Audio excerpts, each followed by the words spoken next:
I grew up having to hear that. She always like when you're releasing something, and at one point I couldn't stand to talk to her because it was like, well, what do you have to die in? What is God telling you? And I'll be like, girl, he telling me that person was wrong. They did me wrong. I don't want to talk about myself, but I thank God for her showing me this at such a young age, because even today at 36, this is something I stand on. This is something I realize even what I'm going through right now. I'm dying in some things within my flesh, and it does not feel good. You have to sacrifice. Letting people go out of relationships when you want something, to work, when you love a person and you put forth all that love.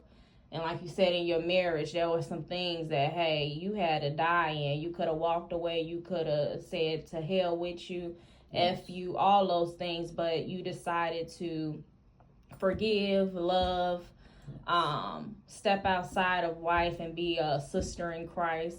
And I've had to learn these things when dealing with people in relationships. I've had to do it with friendships, where we have to take the time sometimes to die in our emotional issues or our traumas in order to do what God has positioned us to do in life. And you're right. The moment you do die in certain things, when you die, life is coming. In order for life to come, a death has to happen.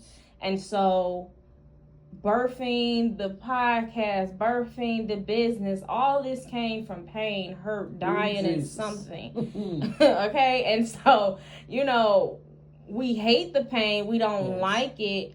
But at the same time, it gives us life.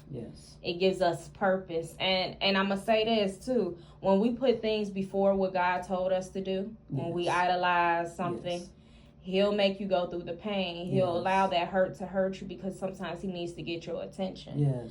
And, there was a lot of times growing up where I had to see her die in certain things, and I ain't understand it. I ain't gonna lie, I ain't understand to this day. I'm still trying to figure it out with certain things. I'd be like, girl, we different.